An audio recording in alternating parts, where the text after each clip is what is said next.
আসসালামু আলাইকুম রহমতুল্লাহি ওবরাকাতুহ। বিসমিল্লাহ আলহামদুলিল্লাহ আসসালাতু ওয়াসসালামু আলা রসুলিল্লাহ ওয়ালা আলিহি ওয়াসহাবিহি আজমাইন আম্মা বাদ। প্রিয় দর্শক শ্রোতা, আপনার প্রত্যেককে স্বাগত জানাচ্ছি নেক্সাস টিভির নিয়মিত আয়োজন ইসলামী ব্যাংক বাংলাদেশ পিএলসি নিবেদিত ইসলামী জীবন বিধানের আজকের পর্বে। আজ আমরা আলোচনা করতে চাই কোরবানির পশুর বর্জ্য ব্যবস্থাপনায় করণীয়। আর এই বিষয়ে কথা বলবার জন্য আমাদের মাঝে আমন্ত্রিত হয়েছেন সাবেক বিশ্ববিদ্যালয়ের শিক্ষক, বাইতুন নূর জামে মসজিদের সম্মানিত খতিব শাইখ ডক্টর মুফতি মোহাম্মদ জাকারিয়া নূর। আসসালামু আলাইকুম রহমতুল্লাহি ওবরাকাতুহু। ওয়ালাইকুম আসসালাম রহমতুল্লাহি ওবরাকাতুহু। ওস্তাদ কেমন আছেন আপনি? জি আলহামদুলিল্লাহ ভালো আছি, আপনি ভালো আছেন? আলহামদুলিল্লাহ, আল্লাহ রাব্বুল আলামিন ভালো রেখেছেন। আপনি অবগত হয়েছেন যে আমরা যে বিষয়ে আলোচনা করতে চাই কোরবানির পশুর বর্জ্য ব্যবস্থাপনা করণীয়। তো আমরা জানি যে পরিচ্ছন্নতা ইমানের অঙ্গ। যদি আপনি হাদিস থেকে শুরু করে আসলে এই হাদিসের ব্যাখ্যাটা কি হবে আসলে? ইন্নাল হামদুলিল্লাহ ওয়াসসালাতু ওয়াসসালামু আলা রাসূলিল্লাহ ওয়া বা'দ। কোরবানি পরবর্তী সময়ে যে কাজটা খুব বেশি জরুরি সেটা হলো বর্জ্য অপসারণ ব্যবস্থাপনা। আমরা স্বাভাবিকভাবে মনে করি যে এই বর্জ্য অপসারণ বলি অথবা রাস্তার পরিচ্ছন্নতা বলি অথবা আমাদের নোংরা আবর্জনা থেকে নিজেদেরকে পবিত্র পরিচ্ছন্ন রাখাটা, এটা মনে হয় জাস্ট এটা মানবিক কাজ, এটা আমরা মনে করি। কিন্তু এটা মানবিক কাজ শুধু তা না, এটা হলো রাসূলুল্লাহর সুন্নাহ। এই জিনিসটা আমরা ভুলে যাই। যেমন বর্জ্যগুলো কোরবানির সময় আমাদের জায়গা সংকট অথবা আমাদের ব্যবস্থাপনা একটু এলোমেলো থাকার কারণে আমাদের গরুগুলো রাস্তায় কোরবানি করা লাগে। আবার ক্ষেত্র বিশেষ কোরবানিটা যেখানেই হোক দেখা যায় আমাদের এই বর্জ্যগুলো রাস্তার পাশেই ফেলতে হয় অথবা ড্রেনে ফেলতে হয়।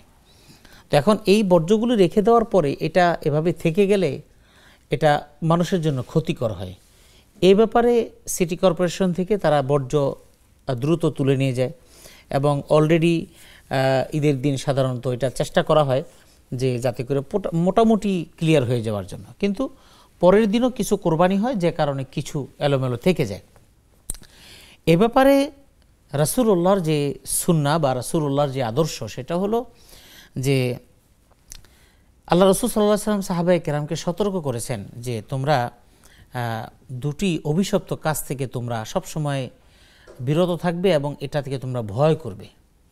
ইত্তাকুল্লাহ আইনান, দুটি অভিশপ্ত কাজ, যে কাজটিকে তোমরা ভয় করো। সাহাবায়ে কেরাম প্রশ্ন করলেন অমাল্লা আইনান ইয়া রাসূলুল্লাহ, যে হে আল্লাহ রাসূল অভিশপ্ত যে দুটো কাজ সেটা কি? সেই অভিশপ্ত কাজ দুটো হলো, এক নম্বরে রাসূল করিম সাল্লাল্লাহু আলাইহি সাল্লাম বললেন যে তোমরা রাস্তার মধ্যে মলমূত্র ত্যাগ করবে না, ময়লা আবর্জনা ফেলবে না। আরেকটা হলো তোমরা গাছের ছায়া, যেখানে মানুষের বিশ্রাম করার জায়গা, সেই বিশ্রাম করার জায়গাতে তোমরা কখনো মলমূত্র ত্যাগ করবে না। বিষয়টা হলো আগের দিনে, এখন থেকে 30 বছর আগেও যদি আমরা চিন্তা করি তো আমরা রাস্তাঘাটে আমাদের পায়ে হাঁটা রাস্তার পরিমাণটাই বেশি ছিল। এক জায়গা থেকে এক জায়গায় যেতে হলে 30 বছর আগে 35 বছর আগে পায়ে হেঁটেই যাওয়া লাগতো। এবং এখন যারা আমাদেরকে শুনছেন দেখছেন, আপনাদের অনেকেই নানা বাড়ি গিয়েছেন বা আত্মীয় স্বজনের বাড়িতে গিয়েছেন, আপনাদের এখন মনে পড়ে যাচ্ছে যে আপনার মা কিংবা বাবার সাথে আপনারা অনেক দূর হেঁটে হেঁটে আপনারা গিয়েছেন। সেখানে যাত্রাবিরতিটা কোথায় হতো? একটা বড় বট গাছ অথবা বড় ধরনের যে কোনো ছায়াদার গাছ, ছায়াদার গাছ, সেখানে ওই জায়গার মধ্যে বসার পরে বাতাস আসতেছে, বাতাসের সাথে দুর্গন্ধ আসতেছে, তখনই কিন্তু দেখা গেছে ওই জায়গা থেকে উঠে আপনারা চলে গেছেন, আমরা চলে গেছি। কেন? ওই বাতাসের সাথে দুর্গন্ধ আসতেছে। এই যে ছায়াদার বৃক্ষের নিচে আপনি বসে একটু রেস্ট নিতে চাইলেন, এই জায়গার মধ্যে কোনো মলমূত্র যারা ত্যাগ করে এটা হলো অভিশপ্ত কাজ। এটা রাসূল করিম সাল্লাল্লাহু আলাইহি ওয়াসাল্লামের হাদিস দ্বারা প্রমাণিত। ঠিক তেমনিভাবে কোরবানি করার পরবর্তী সময়ে কোরবানির যে বর্জ্যগুলো আছে, কোরবানির পশুর যে ময়লাগুলো আছে, এই ময়লাগুলো রাস্তার মধ্যে ফেলে রাখা, এটাও কিন্তু আমাদের ওই হাদিস পরিপন্থী কাজ আমরা করে ফেললাম। তো এখানে আমি কি করব? একজন মানুষ হিসেবে আমার দায়িত্ব হলো আমি ময়লা আবর্জনাগুলোকে রাস্তার এমন জায়গায় রাখবো যেখানে রাখলে আমার শহরের যারা পরিচ্ছন্নতা কর্মী এবং শহর কর্তৃপক্ষ যেটা পরিচ্ছন্নতা কর্মীদেরকে পাঠায়, যাতে করে তাদের নিতে সহজ হয়, এরকম জায়গায় আমাদের রেখে দেওয়া দরকার। এবং এই বর্জ্য ব্যবস্থাপনার এই কাজ সহযোগিতার জন্য আমাদের প্রত্যেককে সচেতন নাগরিক হিসেবে কাজ করা দরকার। জি, তো যে বিষয়টা বলেছিলাম যে আসলে এই পরিষ্কার পরিচ্ছন্নতা যে ইমানের অঙ্গ, এখানে ইমানের সাথে আর এই পরিষ্কারের সাথে যোগসূত্র কোথায়, যদি একটু ব্যাখ্যা দেন। এ ব্যাপারে কোরআনে কারীমের একটা আয়াত আছে, ইন্নাল্লাহা ইউহিব্বুত তাওয়াবিনা ওয়া ইউহিব্বুল মুতাতাহিরিন। এই আয়াতের শানে নুজুল আছে একটা ক্ষেত্র বিশেষ। আল্লাহ রাসূল এই কথাগুলি বলেছেন, ইন্নাল্লাহা ইউহিব্বুত তাওয়াবিনা ওয়া ইউহিব্বুল মুতাতাহিরিন, যে আল্লাহ ভালোবাসেন, পছন্দ করেন দুই শ্রেণীর মানুষকে স্পেশালি পছন্দ করেন। তাদের মধ্যে এক শ্রেণী হলো যারা তওবা করে, নিজের অপরাধ থেকে অনুশোচনা সৃষ্টির মাধ্যমে প্রতিজ্ঞা করে যে আমি আর এই অন্যায়গুলো করব না, এটাকে তওবা বলা হয়। আর দ্বিতীয় যেটা, সেটা হলো মুতাতাহিরিন, যারা পবিত্রতা অর্জন করে, পরিচ্ছন্নতা অর্জন করে চলে। এটা হলো কোরআনে কারীম আমাদেরকে বলছে। আল্লাহ রাসূলের একটা হাদিস, দীর্ঘ হাদিস, সেটার অংশ বিশেষ, মানে হাদিসটা শুরু হয়েছে ভাবে আত-তুহুরু শাতরুল ঈমান, এরপরে হাদিসের অন্যান্য আলহামদুলিল্লাহি তামলাউল মিজান ওয়া সুবহানাল্লাহি আলহামদুলিল্লাহি তামলাউ আও তামলাআনি মা বাইনাস সামাই ওয়াল আরদ, এই হাদিসের বাকি অংশ। তো মুসলিমে বর্ণিত হাদিসটি যে আত-তুহুরু শাতরুল ঈমান, পবিত্রতা ঈমানের অঙ্গ। এই ঈমানের অঙ্গ কিভাবে? ঈমানের অঙ্গ এইভাবে যে আসলে আমাদের ইবাদতগুলোর মধ্যে অনেক ইবাদতের সাথে পরিচ্ছন্নতা যুক্ত, অনেক ইবাদতের সাথে পবিত্রতা যুক্ত। পবিত্রতা অর্জন করতে গেলেই পরিচ্ছন্নতা আসে। তো সেটা কেমন? আমরা করোনা ভাইরাসের সময় আমরা দেখেছি আমাদের ডাক্তার এবং আমাদের বিভিন্ন সংস্থা থেকে আমাদেরকে উদ্বুদ্ধ করা হয়েছে যে দিনে আপনি যখনই বাহির থেকে আসবেন তখনই আপনি হাত ধোবেন, মুখ ধোবেন, পাও ধোবেন ধোয়ার মধ্যে। তো কেন? বাহিরের যে জার্মগুলো আছে সেই জার্মগুলো আপনার শরীরে বিভিন্নভাবে এটা অ্যাটাক করতে পারে, যাতে করে সেই অ্যাটাকিং পাওয়ারটা না থাকে অথবা ওই রকম কোনো সিচুয়েশন তৈরি না হয়। সেজন্য আপনি যখনই আসবেন তখনই আপনি নাকে করে বেশি করে পানি দিবেন, মুখ ধোবেন, হাত পা ধোবেন, এভাবে পরিচ্ছন্নতার বিষয়ে রাসূল করিম সাল্লাল্লাহু আলাইহি ওয়াসাল্লাম আত-তুহুরু শাতরুল ঈমানের মধ্যে পবিত্রতার ব্যাপারে বলতে গিয়ে তখন বলেছেন, একজন মানুষ দৈনিক 5 বার যে সালাত আদায় করবে 5 বার সে এই অজু করবে, এটাই হলো পবিত্রতার অন্যতম মাধ্যম, ইবাদতের সাথে সংশ্লিষ্ট। আর একটা হলো পরিচ্ছন্নতাকে, স্বাভাবিক পরিচ্ছন্নতা নিলে সেটা হলো আমরা কিন্তু হোটেলেও যখন খেতে যাই তখন কিন্তু আমরা হাত ধুই, তখন আমরা একটু মুখ ধুই, তখন কিন্তু আবার অনেক সময় অনেকে হাতে পানি দিয়ে চুলটাকে একটু ব্রাশ করার মতো করে। এটার কারণ কি? এটাও কিন্তু রাসূল করিম সাল্লাল্লাহু আলাইহি সাল্লাম আমাদের নির্দেশনা দিয়েছেন, আল ওয়াজু ও বাদাহু, আল ওয়াজু ও ক্বাবলাহু ওয়াল ওয়াজু ও বাদাহু। আপনি যখন খাবেন, আমরা যখন খাবো সেটার আগেও আমাদের হাত ধোয়া দরকার, পরিচ্ছন্নতা দরকার, আবার এর পরেও। এই জন্য কোরআন এবং সুন্নাহ আমাদেরকে পরিচ্ছন্নতা অর্জন করার এবং পবিত্রতা প্লাস পরিচ্ছন্নতা অর্জন করার ব্যাপারে বলে, কারণ এটার সাথে জড়িয়ে আছে যে আমার পরিচ্ছন্নতা যখন ভাব থাকে তখন কিন্তু মনটা প্রফুল্ল থাকে, ভালো থাকে এবং ইবাদতের মধ্যে আগ্রহ সৃষ্টি হয়। এটাই হলো অন্যতম কারণ। জি, তো এখন এই পরিষ্কার পরিচ্ছন্নতার কথা আপনি বলছেন, আমাদের রাষ্ট্রযন্ত্রও বলছেন, যারা দায়িত্বে আছেন তারা বলছেন 6 ঘন্টার মধ্যে কোরবানির বর্জ্য তারা পরিষ্কার করার চেষ্টা করবেন, পরিষ্কার করে নেবেন, নির্দেশনা রয়েছে। তো আসলে এই শহর বা এই নগর এটা পরিষ্কার করার দায়িত্ব শুধুই কি রাষ্ট্রযন্ত্রের, নাকি ব্যক্তিরও আসলে করার সুযোগ রয়েছে, কিংবা সমাজে যারা দায়িত্ব পালন করে তাদেরও রয়েছে? যদি ব্যাখ্যা দেন একটু বলতেন।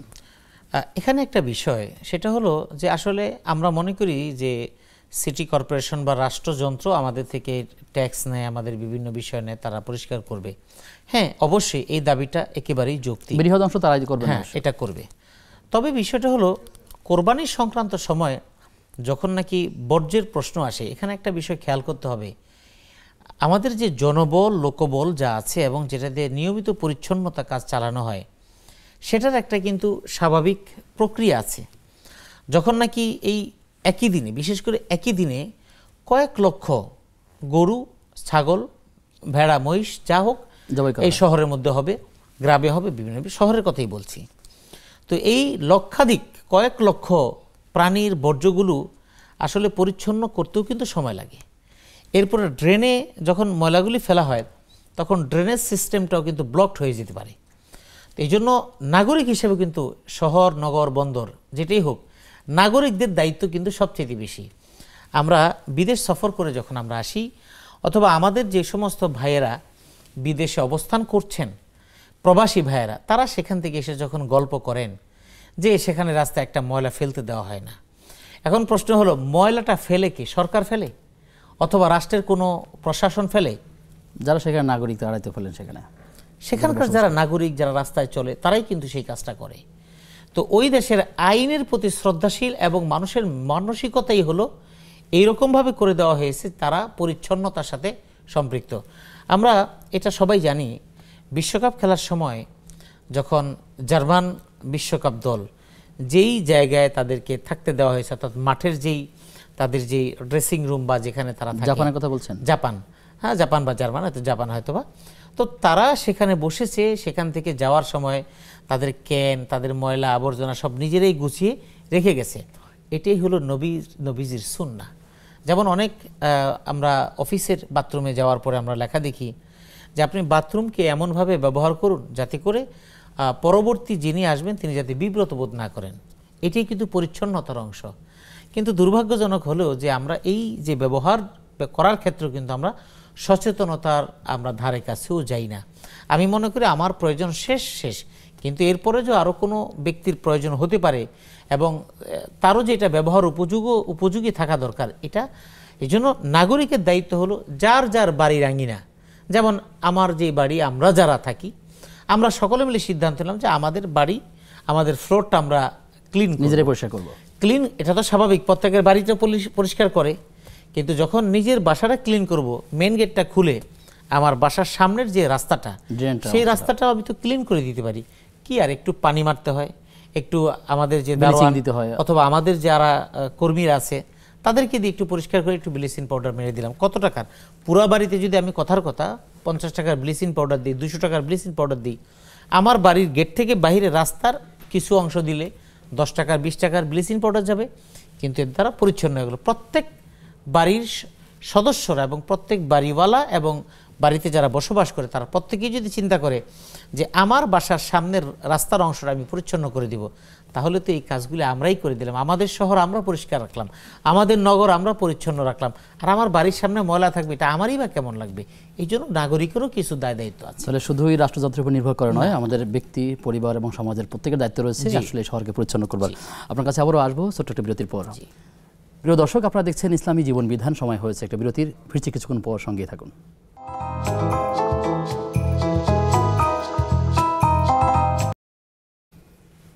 বিরতির পরে সবাইকে আবারও স্বাগত জানাচ্ছি নেক্সাস টিভির নিয়মিত আয়োজন ইসলামী জীবন বিধানের আজকের পর্বে, সৌজন্যে ইসলামী ব্যাংক বাংলাদেশ পিএলসি। আমাদের আজকের অতিথি শাইখ ডক্টর মুফতি মোহাম্মদ জাকারিয়া নূর। ওস্তাদ, আপনি আসলে বলছিলেন যে পরিষ্কার পরিচ্ছন্নতার বিষয়ে। আসলে আমরা স্বাভাবিকভাবেই বছরের বিভিন্ন সময় দেখি যে শহরের ফুটপাতে যে যাত্রী ছাউনিগুলো আছে, এই যাত্রী ছাউনির পাশে লোকেরা মলমূত্র ত্যাগ করে, যাত্রীদের কষ্ট হয়।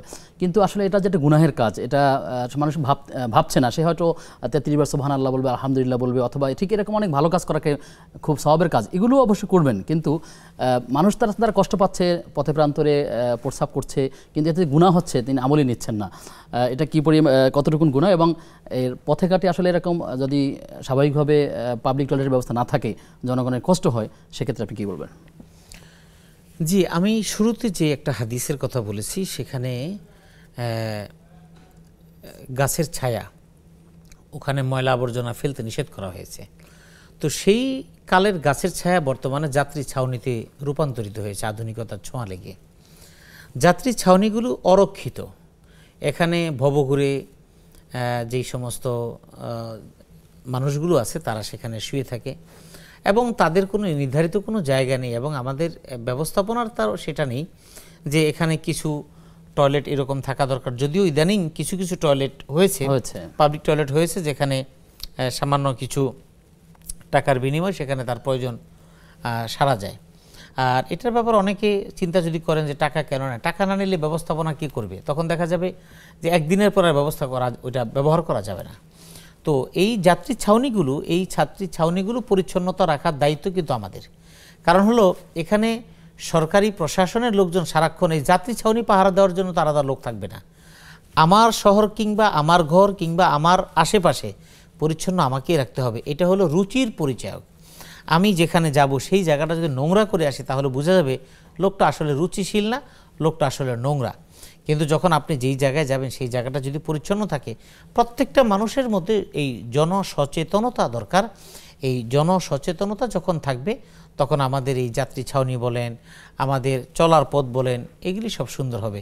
আমাদের দেশের মানুষগুলো আসলে এটা অসচেতন, এরা আবেগী এবং এরা অনেকটাই কিছু কিছু বিষয়ে তারা উচ্ছৃঙ্খলতা দেখায়, যে কারণে আমাদের দেশের অনেক ভালো ভালো কাজগুলো নষ্ট হয়ে যায়, যেটা আসলে ভালো আর থাকতে পারে না।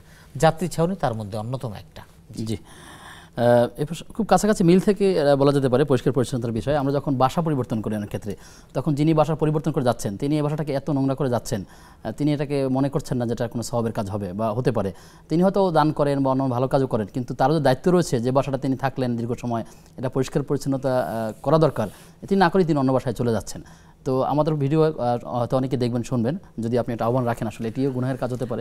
তো এটা গুনাহের কাজ না, অবশ্যই গুনাহের কাজ।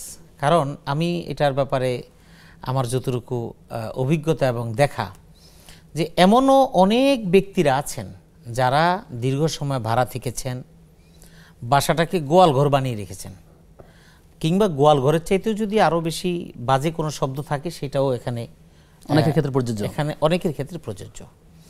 কিন্তু আসলে ইসলামের বিধান কি?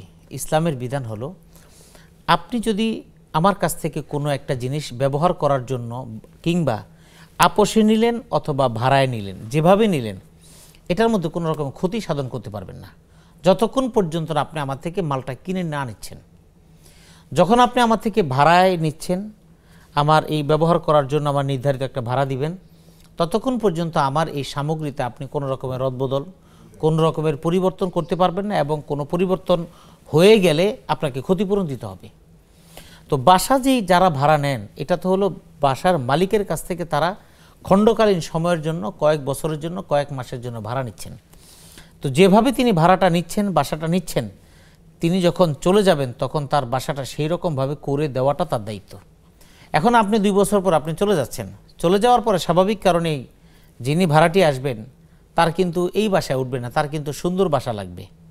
তখন বাধ্য হয়ে বাড়িওয়ালা কিংবা ফ্ল্যাট মালিক যিনি থাকবেন তাকে আবার নতুন করে কয়েক হাজার টাকা খরচ করতে হবে। এই অতিরিক্ত কয়েক হাজার টাকা তো আপনি দিবেন না, আমি দিব না। আপনি বলবেন আপনার বাড়ি আপনি তো সুন্দর করবেন, কিন্তু নষ্ট তো করছেন আপনি। তো এই যে বিষয়গুলো চুক্তিতে থাকা দরকার, এগুলি স্বাভাবিকভাবে একটা চুক্তিও থাকা দরকার, এবং এটাই সমাজে আসা দরকার যে আমি আপনাকে যেভাবে বাসাটা দিলাম, আপনি যাওয়ার সময় আমাকে ঠিক বাসাটা এভাবে বুঝাই দিয়ে যাবেন। হ্যাঁ, বুঝাই দিয়ে যায় আপনার কল ঠিক আছে, আপনার বদনা ঠিক আছে, আপনার শাওয়ার ঠিক আছে, এটা বুঝাই দিয়ে যায়। আপনার লাইটের যে হোল্ডার, সকেট, এগুলি ঠিক আছে, সুইচ ঠিক আছে, কিন্তু দেয়াল নষ্ট করলে এটার আর কোনো বুঝ হয় না। যে আপনি যে 2 বছর থাকলেন, 2 বছর থাকার কারণে আমার যে 5,000 টাকা খরচ করে আমি তো রং করেছিলাম, সেই রঙের যে 12টা বেজে গেছে, এখন যে নতুন করে আসবে তাকে যে আবার 5,000-এর জায়গায় 10,000 খরচ করে আমাকে রং করিয়ে দিতে হবে, এটা দায়ভার কে নেবে? এটিও আসলে আলোচনা করে নেবেন, তিনি দিবেন কি দিবেন না। যে শেখ, একটি ভিন্ন বিষয় আপনার কাছ থেকে জানতে চাই, সেটি হচ্ছে কোনো মানুষ যদি কোনো বাড়িতে তাকে দাওয়াত করা হয় এভাবে যে আমাদের বাড়িতে আপনি আসবেন, আমাদের কিছু বারাকা দিবেন, আপনি আমাদের বাড়িতে এসে সালাত আদায় করবেন, এভাবে কাউকে ডেকে নিয়ে এসে আহ্বান করে তার বাড়িতে বরকত লাভের জন্য তাকে আহ্বান করার আসলে যায় কিনা? আসলে প্রথম কথা হলো, এটা নতুন, মানে আমাদের সমাজে অনেক কিছু নতুন নতুন আবিষ্কার হচ্ছে।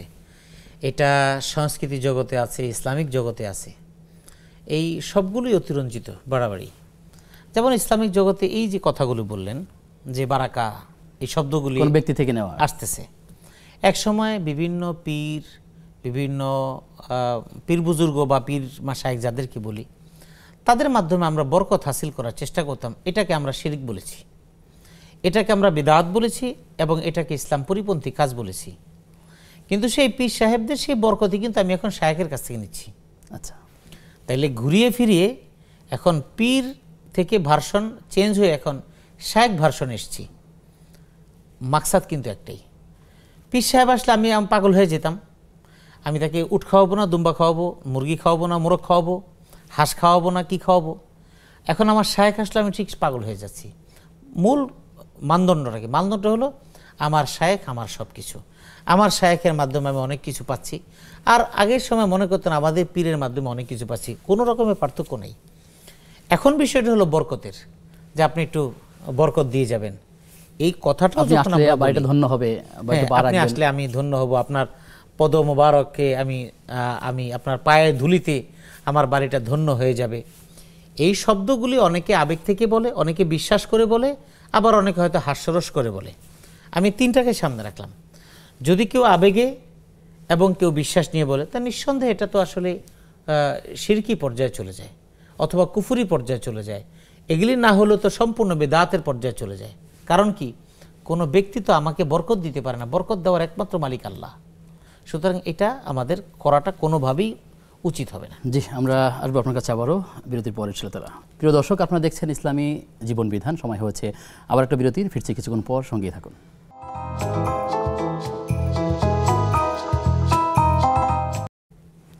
বিরতির পরে সবাইকে আবারও আমন্ত্রণ জানাচ্ছি নেক্সাস টিভির নিয়মিত আয়োজন ইসলামী জীবন বিধানের আজকের পর্বে। আমাদের আজকের অতিথি শাইখ ডক্টর মুফতি মোহাম্মদ জাকারিয়া নূর। অনুষ্ঠানটি নিবেদিত হচ্ছে ইসলামী ব্যাংক বাংলাদেশ পিএলসি। শাইখ, আপনার কাছে আবার আসলাম। চলছে কোরবানির দিনগুলো, তো আমরা অনেক সময় দেখি যে গতকালকে থেকে শুরু করে যে কোরবানি জবাই হচ্ছে পশুগুলো, তো যিনি জবাই করে দিচ্ছেন তাকে আবার এই কোরবানির কিছু একটা অংশ দেওয়া হচ্ছে। তো আসলে এটি কি ইসলাম সম্মত যে যিনি জবাই করে দিবেন বা কেটে দিবেন, ভাগবটা করে দিবেন, তাকে ওখান থেকে কিছু অংশ দেওয়া যাবে? এটা কি সেই সুযোগ আছে? এখানে একটা বিষয় হলো যে যেমন কসাই জবাই করলো এবং গোশত বানিয়ে দিল, বানিয়ে দেওয়ার পরে যদি কসাইকে যদি এমনি এমনি কিছু গোশত দিয়ে দেওয়া হয় তাতে কোনো সমস্যা নেই। কিন্তু যদি এটার সাথে মজুরিটা মিক্সড হয়ে যায়, যেমন গ্রামাঞ্চলে এমন অনেক জায়গায় আছে যে আপনি যদি আমাকে গোশত দেন, আমাদেরকে 10 কেজি গোশত দিতে হবে, আর আমরা বানিয়ে দিব, আমাদেরকে দিবেন আপনি 2000 টাকা। আর যদি গোশত না দেন তাইলে আপনি আমাদেরকে 5000 টাকা দিবেন। আচ্ছা আচ্ছা, এরকম। তাইলে এখন অনেকেই সিদ্ধান্ত নেয় তো 5000 দেওয়ার চাইতে 10 কেজি গোশত দিয়ে দিই, 10 কেজি গোশত দিয়ে দিই আর 2000 টাকা বানিয়ে দিল। এটা করা যাবে না। এটা করলে কোরবানি শুদ্ধ হবে না। কারণ কসাই যে 2000 টাকা নিচ্ছে আর বাকি 3000 টাকা ছেড়ে দিল, ওই 3000 টাকার ছেড়ে দেওয়ার পিছনেই তার 10 কেজি গোশত দেওয়া উদ্দেশ্য। তার মানে কসাইয়ের পারিশ্রমিক বাবদ আপনি গোশত 10 কেজি দিলেন। তো সুতরাং কোনোভাবেই গোশত কারো পারিশ্রমিক হিসাবে কৌশলেও দেয়া যাবে না। আর আপনি কসাইয়ের সাথে চুক্তিবদ্ধ যে গরু বানিয়ে দেবে, যেটা ঢাকা শহরে হয়। ঢাকা শহরে কসাইরা গোশতের আবদারও করে না এবং তারা গোশত চায়ও না। তারা কাটতে বসলে যে বিড়ি খায় সে বিড়ি চায়, যে অন্যান্য পানীয় খায় সে পানীয় চায়, নাস্তা পানি খায়, এর বাইরে না। হ্যাঁ, ফাঁকে ফুঁকে 2-1 জন কসাই হয়তো চাইতে পারে যে আমাদেরকেও কিছু দিয়েন, কিন্তু এটা কিন্তু তাদের কথার মধ্যে, ওই মজুরির মধ্যে আর এই গোশত দেওয়ার মধ্যে কোনো থাকে না। তো সুতরাং মজুরি কমপ্লিট, কথাবার্তা কমপ্লিট, এটা ওকে, তাকে 5000 টাকা দেওয়া হবে, 10,000 টাকা দেওয়া হবে, বাস উনি বানায় ফেললেন। এরপরে তিনি আবদার করলেন যে কোরবানির গোশত থেকে আমাদেরকে একটু দিয়েন। তো সেক্ষেত্রে যদি দিই তাতে কোনো সমস্যা নেই। কিন্তু তার মজুরি এবং সেখানে যদি কোনোভাবে গোশতের কারণে মজুরিটা কম অথবা এই হেরফের যদি হয় যায়, তাহলে সেটা জায়েজ হবে না। এক্ষেত্রে কোরবানিটা ক্ষতিগ্রস্ত হবে এবং কোরবানিটা শুদ্ধ হবে না। জি, আচ্ছা আচ্ছা। তো আশেপাশে অনেক জায়গাতে আসলে কোরবানির পশুর হাট বসেছিল, তো দেখা গেল যে আমরা হাটে যখন পশু কিনলাম তখন তো হাসিল দিলাম, কিন্তু হাটের ময়লাগুলো অনেক জায়গায় পড়ে আছে, এটি আসলে সঠিকভাবে পরিষ্কার করা হচ্ছে না। যদিও একজন নাগরিক হিসেবে আমরা মনে করি আমরা তো হাসিল দিয়েছি, এটা দায়িত্ব তাদের, কিন্তু তারাও তো আসলে দায়সারাভাবে করেছেন, গুনাহগার কে হবে? আসলে হাসিল যেটা নেওয়া হয়, হাসিলটা মূলত একটা ব্যবস্থাপনার উপরে তাদের একটা সার্ভিস চার্জ, যেটাকে আমরা সহজে বুঝি। হাসিলটা মানে হলো একটা সার্ভিস চার্জ। এই সার্ভিস চার্জ নেওয়ার পরে এটা স্থানীয় বাজার থেকে নেয় অথবা স্থানীয় কর্পোরেশন থেকে নেয়, যে যেখান থেকে বাজার ডাক নেয়, ইজারা নেয়। তো আসলে বাজারের যারা ইজারাদারদের দায়িত্ব হলো যেমন মাঠ তারা পেয়েছিল ওই মাঠটাকে ওই রকমভাবে তাদের বুঝিয়ে দেওয়া, এই ময়লা আবর্জনাগুলো এগুলি পরিষ্কার করে দেওয়া। কিন্তু পরিষ্কার করে একদম ক্লিন ওইভাবে না করতে পারলো, সবগুলো গুছিয়ে এক জায়গায় স্তূপ করে রাখা, এইটা হলো ইজারাদারদের দায়িত্ব, তাদের ব্যবস্থাপনা করা দরকার। যদি এটা কেউ না করে তাহলে তিনি এটা অন্যায় করলেন, এই জন্য তিনি লাভবান হলেন, কিন্তু তার দায়িত্ব তিনি অবহেলা করলেন। দায়িত্ব অবহেলার কারণে আল্লাহর কাছে তাকে জবাবদিহি করতে হবে। নাগরিক হিসেবে আপনার আমার দায়িত্ব আসলে হাটের ব্যাপারে কিন্তু নাগরিক হিসেবে দায়িত্ব থাকলেও আমরা সেখানে করতে পারছি না। কারণ হলো একটা হাট একটা ইজারাদারের মাধ্যমে হয়। আমি গরু কিনে নিয়ে আসছি অন্য এক জায়গায়, সেখান থেকে গিয়ে তো আমি ওই হাটের ময়লা পরিষ্কার করতে পারবো না। তবে আমরা ঘুরে ফিরে একটা কথাই আসবো, সেটা হলো যে আমার পশু কোরবানির পশু অথবা কোরবানি সংক্রান্ত বিষয় কার্যক্রম করতে গিয়ে আমার ঘর এবং আমার চারপাশে যদি কিছু ময়লা আবর্জনা হয়, সেই ময়লা আবর্জনাগুলো একজন সচেতন নাগরিক হিসেবে তা পরিচ্ছন্ন করে দেওয়া এটা আমার নৈতিক এবং ইমানি দায়িত্ব। জি। আর আমরা জানি যে 3 দিন পশু কোরবানি করা যায়, অর্থাৎ 10 তারিখ, 11 তারিখ এবং 12 তারিখ। তো এই প্রথম দিন করা, দ্বিতীয় দিন করা বা তৃতীয় দিন করা, সবের ক্ষেত্রে কোন তারতম্য আছে? সবের ক্ষেত্রে আসলে কোরবানির মাসআলা যেটা বলা হয়েছে, আসলে 3 দিন কোরবানি করা যায়, তবে আফদল অথবা এটা উত্তম এবং যেটা রাসূলুল্লাহ সাল্লাল্লাহু আলাইহি ওয়াসাল্লামের সুন্নাহ, সেটা হলো প্রথম দিনে কোরবানি করা। প্রথম দিনে কোরবানি করা সওয়াব এবং ফজিলত সব দিক থেকেই বেশি। এরপরে ধারাবাহিক ক্রম পর্যায়ে অর্থাৎ দ্বিতীয় দিন, তৃতীয় দিন, এইভাবে এটা হবে, হতে পারে। আর কোরবানি পশু তো সাধারণত কেনা শুরু হয়ে যায় অর্থাৎ 2-1 দিন আগ থেকে, এবং এটা কোরবানি পর্যন্ত চলতে থাকে। তো ব্যক্তি পর্যায়ে যখন কোরবানির পশুগুলো কিনে নেওয়া হয়, বাসা বাড়িতে রাখা হয়, তো অনেক সময় এই ভবনে অনেকেই থাকেন যাদের কষ্ট হয়, সাধারণত এই কোরবানি দাতারা অত খেয়াল করছেন না তাদের কীভাবে পরিষ্কার করা দরকার, ঘাস অথবা এরকম আরও যে খাবারগুলো আছে যত তারা ফেলে রাখে, এটিতেও কি গুনাহ হচ্ছে কিনা? আসলে পরিচ্ছন্নতা তো আমার আপনার চারপাশটা এটা আমার দায়িত্বে। তো মানে যেই কাজগুলো মানুষকে কষ্ট দেয়, কষ্টদায়ক কোনো কাজ সেটা করা যাবে না।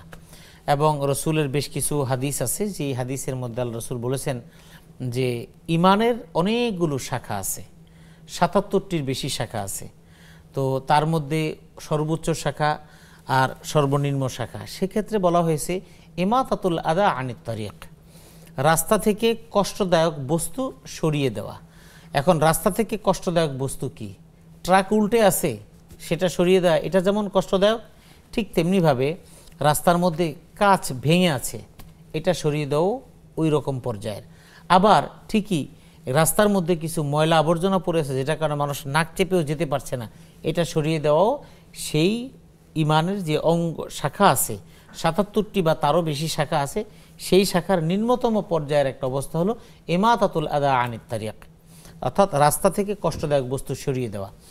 এই হাদিসগুলোর পর্যালোচনার জায়গায় আরও কিছু হাদিস আছে যেখানে আল্লাহ রসুল বলেছেন কষ্টদায়ক বস্তুটা কি। যেমন আপনার বাড়ি আরেকজনের বাড়ি, গ্রাম এলাকায় এটা হয়, যে আপনার বাড়ির সীমানার মধ্যে আরেকজনের বাড়ির যদি কোনো গাছ চলে আসে, এই গাছের কারণে যদি আপনার কোনো ক্ষতি হয়, ফসলের ক্ষতি হয়, তাহলে ওই গাছের ডালাটা কেটে দেওয়া আপনার দায়িত্ব। আপনার সীমানায় কোনো গাছের ডালা পড়ে থাকার কারণে যদি কারো জীবনের ঝুঁকি থেকে থাকে, তাহলে সেটা কেটে দেওয়া এটা আপনার দায়িত্ব। ইসলাম অতি মানবিক। সুতরাং এই যে ইমাতাতুল আদা আনিত তারিক, রাস্তা থেকে কষ্টদায়ক বস্তু সরিয়ে দেওয়া, এটা ইমানের একটা অংশ। সুতরাং এই বর্জ্য বলেন, কোরবানি কেন্দ্রিক অথবা এর বাহিরেও আমরা বাসা বাড়ি থেকে ময়লা প্যাকেটে করে কেউ দেখুক এদিক সেদিক তাকায়া রাস্তার মধ্যে ফেলে দিয়ে সোজা হাঁটা শুরু করি, এটাও কিন্তু এই হাদিসের মধ্যে। অর্থাৎ আমিও মানুষকে কষ্ট দিলাম, এই কষ্ট দেওয়ার কারণে যে গুনাহটা হলো, এটার জন্য অবশ্যই আমাকে পানিশমেন্ট গ্রহণ করতে হবে, আল্লাহ আমাকে শাস্তি দিবেন। কারণ আপনি ময়লাটা রাস্তার মধ্যে ফেলে গেলেন, কিছুক্ষণ পরে বিড়াল এসে টানাটানি শুরু করলো, বিড়ালে কুকুরে টানাটানি করে ময়লার প্যাকেটটা ছিঁড়ে ফেললো, ছিঁড়ে ফেলার পরে ওখান থেকে ময়লার উৎকট গন্ধ বেরোলো। এই যে মানুষকে কষ্ট দেওয়ার ব্যবস্থা আপনি করে দিলেন, আপনি গুনাহগার, এবং এটার জন্য আল্লাহর কাছে আপনাকে জবাবদিহি করতে হবে।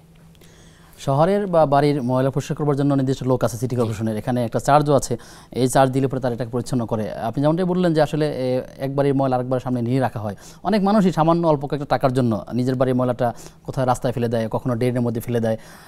এই চিত্র তো আছেই, আপনি সচেতন করবার জন্য আসলে যদি কী বলবেন তাদেরকে?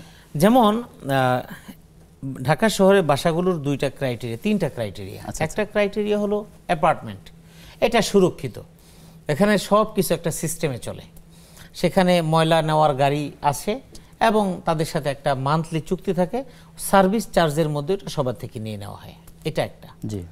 প্রাইভেট যে বাড়িগুলো, পার্সোনাল ব্যক্তি মালিকানাধীন বাড়িগুলো, সেই বাড়িগুলোর মধ্যে এরকম লোকেরা আসে, সেখানে বাধ্যবাধকতা নেই, সেখানে কথা হলো যে ময়লা নিয়ে যাবে, আপনাকে 200 টাকা দিতে হবে। অনেক ভাড়াটিয়া মনে করে এবং তারা দাবি করে যে না আমাদের ওনাদের লাগবে না, আমাদের ময়লা আমরা ফেলে দিব, আমি 200 টাকা দিব না। তো এক সময় রাস্তার পাশে কিন্তু ডাস্টবিন ছিল, তো রাস্তার পাশে ডাস্টবিন থাকাকালীন সময় সবাই বাড়ি থেকে ময়লাগুলো নিয়ে বের হতো, ডাস্টবিনে ফেলে দিয়ে চলে যেত। এখন রাস্তার পাশে থাকা ডাস্টবিনগুলো কিন্তু শহরে উঠে গেছে।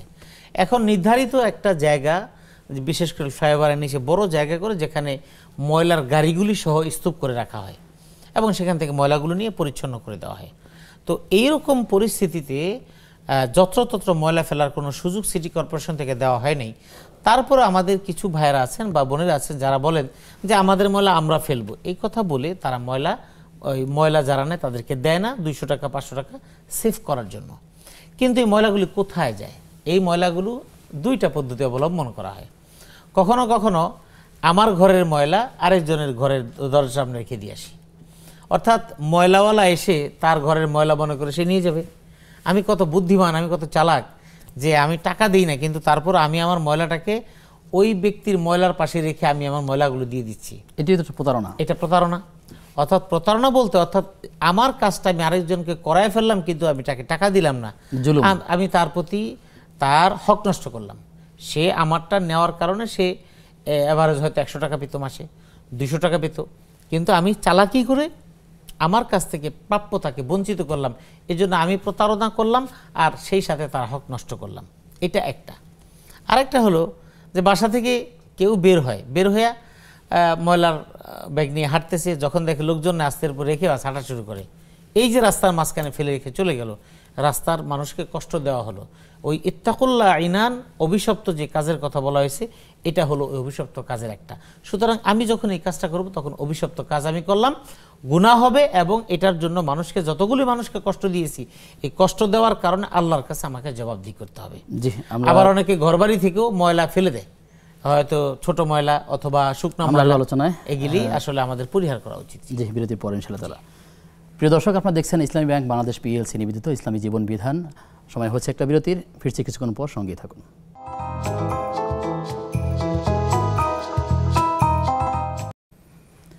বিরতির পরে সবাইকে আবারও আমন্ত্রণ জানাচ্ছি নেক্সাস টিভির নিয়মিত আয়োজন ইসলামী ব্যাংক বাংলাদেশ পিএলসি নিবেদিত ইসলামী জীবন বিধানের আজকের পর্বে। আমাদের আজকের অতিথি শাইখ ডক্টর মুফতি মোহাম্মদ জাকারিয়া নূর।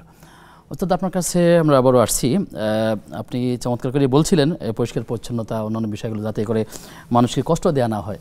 কিন্তু এই যে কোরবানির পশুর চামড়াগুলো কিনে নেওয়া হয়, বিক্রি করে লোকেরা, এরপরে কোথাও জমা করা হয়, এরপরে এখানে লবণ লাগানো হয়। তো বিশাল একটা জায়গাতে জুড়ে এরকম ঢাকা শহরের বিভিন্ন জায়গাতে করা হয়, যেখানে চামড়াগুলো লবণ লাগিয়ে দেওয়া হয়। আশেপাশে মানুষের অনেক কষ্ট হয়। তো তারা তো আসলে ব্যবসা করছেন, হালাল রুজির চিন্তা করছেন, কিন্তু প্রতিবেশীর যে কষ্ট হচ্ছে, দিনের পর দিন, মাসের পর মাস চামড়াগুলো রাখতে হয় এটি, এবং নগরের কাছাকাছি কোনো একটা এলাকায় গিয়ে করা হয় থাকে। এ ব্যাপারে কি বলবেন? আসলে আমাদের বাংলাদেশের সব ব্যবস্থাপনাটাই তো আসলে সুরক্ষিত না, এটা অরক্ষিত।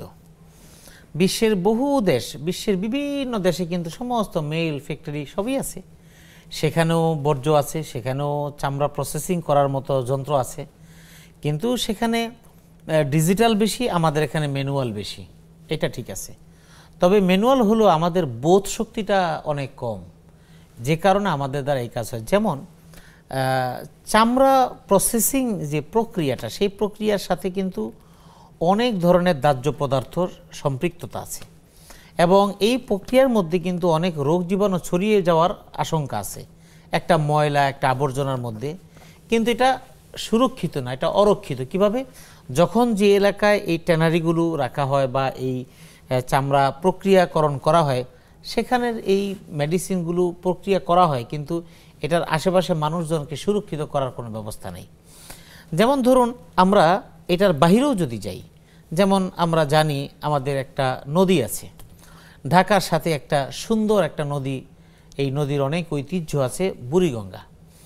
বুড়িগঙ্গাটা এখন বর্ষা মৌসুমে আমরা বুড়িগঙ্গার পানিটা কিছুটা সুন্দর দেখলেও, বর্ষা মৌসুম যাওয়ার পরে বুড়িগঙ্গার পানি আর আলকাতরার কালার দুইটার মধ্যে খুব একটা পার্থক্য থাকে না। বুড়িগঙ্গার পানি বোঝা যায় যে, যেমন লঞ্চে যারা আসে, যেমন যাদের দক্ষিণবঙ্গে যাদের বাড়ি, এখন তো পদ্মা সেতু হয়ে যাওয়ার কারণে মানুষ গাড়িতে যাতায়াত বেশি করছে, তারপরেও কিন্তু লঞ্চে অনেক যাতায়াত করছে, সেটা চাঁদপুর হোক, বরিশাল হোক, অন্যান্য দক্ষিণবঙ্গের যত জায়গা হোক।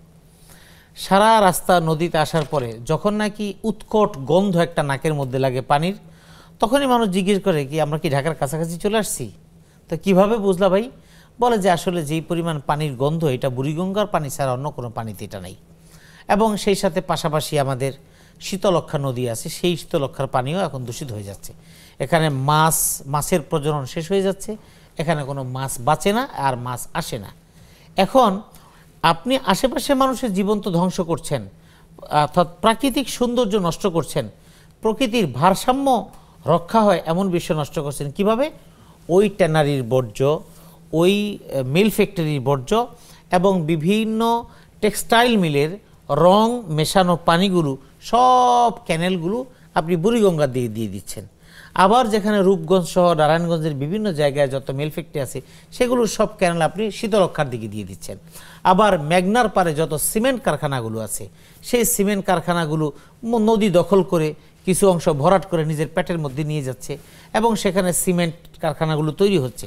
এই যে আমরা শুধুমাত্র আশেপাশের মানুষকেই কষ্ট দিচ্ছি না, বরং আমি জীব বৈচিত্র্য ধ্বংস করার জন্য আমার যে প্রসেসিংগুলো 100% আপনি নামাজ পড়ছেন, রোজা রাখছেন, হজ করছেন, জাকাত দিচ্ছেন, এলাকায় মাদ্রাসা করছেন, মসজিদ করছেন, কিন্তু আপনি যে এই যে জনগণের যে ক্ষতিটা করলেন এবং দেশের সম্পদের ক্ষতি করলেন, আল্লাহর কাছে কিন্তু পাই টু পাই হিসাব তারপর আপনাকে পাও সামনে বাড়াতে হবে। কারণ প্রশ্ন যেটা করা হবে, ওয়ান মালিহি মিন আইনা ইকতাসাবা ওয়া ফিমা আনফাকা, তুমি মাল কামাই করছো কোথা থেকে? মিল ফ্যাক্টরি উৎপাদন থেকে। এগুলি খরচ করছো কোথায়? আমি এই জায়গায় খরচ করেছি।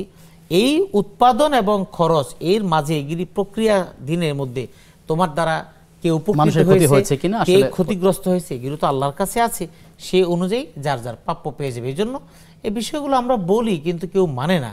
এই জন্য আমরা তারপর আমাদের বলা বন্ধ করতে থাকবো, আমরা বলতে থাকবো দাওয়াতি কাজ, আল্লাহ তাদেরকে হেদায়েত দান করুন। জি মোহতারাম, একটি বিষয় লক্ষ্য করেছেন কিনা যে কোরবানির যে হয়ে গেল, কোরবানির পশুর রক্ত অনেকে পায়ে লাগায়, বলে যে পায়ে অনেক রোগ থাকলে রোগ ভালো হয়ে যাবে, আপনি কি বলবেন? এটা একটা সুন্দর কথা। গ্রামাঞ্চলে আরেকটা বিষয় দেখতাম, সেটা হলো কোরবানির গরুর যে মাথাটা, অথবা যদি কোনো গরুর বড় শিং থাকে, শিং অথবা চোয়ালের এটা গাছের মধ্যে ঝুলায় রাখে। কেন? এখানে জিন আসবে না, বা ভূত আসবে না, পেতনি আসবে না। এটা সম্পূর্ণই একটা অলীক কল্পনা। এগুলির সাথে ইসলামের অথবা এদের সাথে বাস্তবতার কোনো মিল নেই। আর একসময় দেখতাম কোরবানির গরুর রক্ত বিভিন্ন বাসাবাড়ি, তখন তো গ্রামে খুব একটা দেয়াল করা ঘর ছিল না, তো দেখতাম যেই বাড়িতে দেয়াল আছে অথবা মসজিদের দেয়াল, ওখানে একটা ছোপ ছোপ দাগ, হাতের ছাপ। কি? এটা হলো কোরবানির রক্তের দাগ। এটা দিলে কি হয়, এটা দিলে এই হয়, সেই হয়, নানান রকমের গল্প কাহিনী বানানো আছে। কোরবানির গরু রক্ত সংক্রান্ত যত ধরনের গাল গল্প, এগুলি সব বানানো, মিথ্যা, নিছক, এগুলি কুসংস্কার। এই কোরবানির পশুর এই মারিটা ঝুলায় রাখা, শিংটা ঝুলায় রাখা, এগুলি সম্পূর্ণ কুসংস্কার। কোরআনে কারীমে আল্লাহ পাক রব্বুল আলামিন, এগুলো বিশ্বাস করলে কি ঈমান থাকবে? বা এগুলি বিশ্বাস করলে তখন তো ঈমান ক্ষতিগ্রস্ত হবে। কোরআন তো স্পষ্টভাবে বলে দিয়েছে, ইয়ানালুল্লাহু লুহুমুহা ওয়ালা দিমাউহা ওয়ালাকিন ইয়ানালুহু তাকওয়া মিনকুম। রক্ত দিয়ে যদি কোনো কিছু করার থাকতো তাহলে আল্লাহ কোরআনে বলে দিতেন, বরং আল্লাহ কোরআনে বলছেন লা ইয়ানালুল্লাহু লুহুমুহা ওয়ালা দিমাউহা ওয়ালাকিন ইয়ানালুহু তাকওয়া মিনকুম। রক্ত গোশত কোনো কিছুই আল্লাহর কাছে পৌঁছে না, শুধু আল্লাহর কাছে আমার নিয়ত এবং তাকওয়া এটা পৌঁছে। সুতরাং কোরবানির রক্ত পায়ে মাখলে, হাতে মাখলে কল্যাণ হবে, অকল্যাণ দূর হবে, এগুলি বিশ্বাস করলেও তো ঈমানই থাকবে না। এগুলি একটা কুসংস্কার, এগুলি শিরকের পর্যায়ে চলে যায়। আর যদি পরিপূর্ণ বিশ্বাস নিয়ে আসে তাহলে তার ঈমান আর থাকার কোনো সুযোগ নেই, সে বেঈমান হয়ে যাবে। আসলে যেখানে পশু জবাই করা হয়, যে কিলখানাগুলোতে, সেখানে পশুর রক্তগুলো যেখানে জমা হয়, সেই রক্তগুলো জমা হওয়ার পর একটু যখন শক্ত হয়, এরপরে এগুলো বিক্রি করা হয়। এটা রোদে শুকানো হয়, একটু চাকা চাকা হলে পরে এটাকে পাউডার করা হয়। এভাবে করে কুকুরের খাবার বা আরও এরকম প্রাণীর খাবার তৈরি করা হয়। যারা এই ব্যবসাটা করছেন, এটি আসলে হালাল কিনা? আসলে এই বিষয়টা আমি প্রথম শুনলাম, কারণ এই দেশে অনেক কিছু হয় যেটা আমরা জানি না। এই যে আপনি বললেন কোরবানির পশু রক্ত জমাট করে, শুধু কোরবানির পশুর রক্তই না, এরকম আরো জবাইয়ের রক্তগুলো একসাথে করে সেগুলি ব্যবসা হচ্ছে। আমি মাছ বাজারে দেখেছি মাছের যে বড় বড় আঁশগুলো, এগুলোর ব্যবসা হচ্ছে। তো এইরকম অনেক ব্যবসা আছে। এখন কোরবানি সংক্রান্ত বিষয়ে আসি। সারা বছর রক্ত যেভাবে যা করুক সেটা হয়, কিন্তু কোরবানির বিষয়টা আসলে সেখানে একটু ভিন্ন মাসালা। কোরবানির পশুর সাথে সংশ্লিষ্ট কোনো বিষয় বিক্রি করা জায়েজ নেই। আচ্ছা, আর লেজ বলেন, মাথা বলেন, শিং বলেন, আবার যা রক্ত কিছু বিক্রি বলেন, করা সেক্ষেত্রে তো রক্ত তো প্রশ্নই ওঠে না। অর্থাৎ কোরবানি পশুর কোনো কিছুই বিক্রি করা যাবে না। আপনি উপকৃত হন, আপনি কিন্তু ব্যক্তি করছে না, এটা তো আসলে ওই প্রক্রিয়া দিন যারা করছে তারা ওখান থেকে বিক্রি করছে, এটা তো কোরবানি দাতা করছে না, অর্থাৎ দাতা কেউ না না কেউ করুক। করছে রক্ত বিক্রি। অর্থাৎ এই যে রক্তটা বিক্রি করছে এখন, যদি হ্যাঁ রক্তটা তো আমি বিক্রি করছি না এবং অন্যরা করছে, থার্ড পার্টি কেউ একজন বিক্রি করেছে, হ্যাঁ, কেউ যদি একজন করে থাকে। এখন যদি এমন হয় যে কোরবানি দাতা এর সাথে সংশ্লিষ্ট না, আর আসলেও কোরবানি দাতা এটা তো জানেও না, এটা তো রক্ত স্বাভাবিকভাবে চলে যায়, যারা যেই কাজ করে ওরা যদি স্বাভাবিকভাবে রক্ত কালেক্ট করে বা যে কোনো প্রক্রিয়া করে, এটা তাদের দায়িত্ব। তারা তো কোরবানি কেন্দ্রিক কোনো ব্যবসা না, বরং এটা তাদের স্বাভাবিক প্রক্রিয়া, এটা তাদের জন্য ঠিক আছে। কিন্তু কোনো ব্যক্তি এটাকে কোরবানির পশুর রক্ত হিসেবে কারো কাছ থেকে সুবিধা নিতে পারবে না। জি, আপনার মাধ্যমে আমরা অনেকগুলো বিষয় জানার চেষ্টা করেছি। আপনাকে ধন্যবাদ জানিয়ে আপনার থেকে বিদায় নিচ্ছি। আপনাকে ধন্যবাদ। প্রিয় দর্শক, ঘণ্টাব্যাপী আয়োজনে আপনার সাথে আমি ছিলাম আব্দুল কাহার। আপনারা দেখছিলেন কোরবানির পশুর বর্জ্য পরিষ্কার পরিচ্ছন্ন এর ক্ষেত্রে করণীয় কী আছে সেই বিষয়গুলো। আমরা চেষ্টা করব প্রত্যেক জায়গা থেকে, ব্যক্তি, পরিবার, সমাজ, প্রত্যেক জায়গায় যে যে প্রতিনিধি আছি আমরা আমার শহরকে, আমার আঙ্গিনাকে, আমার ঘরকে, আমার বাড়িকে আমরা নিজেরাই পরিষ্কার করার চেষ্টা করব, যেহেতু ইমানের সাথে সম্পৃক্ত, ইমানের একটি অঙ্গ বলা হয়েছে। সুতরাং আমরা যেন আলোচনা থেকে উপকৃত হতে পারি, আল্লাহ আমাদেরকে সেই তৌফিক দান করুন। আজকে আমাদের সাথে মেহমান হিসেবে উপস্থিত ছিলেন শায়েখ ডক্টর মুফতি মোহাম্মদ জাকারিয়া নূর। আল্লাহ তাআলা আপনাদেরকে ভালো রাখুন, সুস্থ রাখুন। আগামী অনুষ্ঠান দেখবার আমন্ত্রণ জানিয়ে আজকের মধ্যে আমি বিদায় নিচ্ছি। আসসালামু আলাইকুম ওয়া রাহমাতুল্লাহি ওয়া বারাকাতুহু।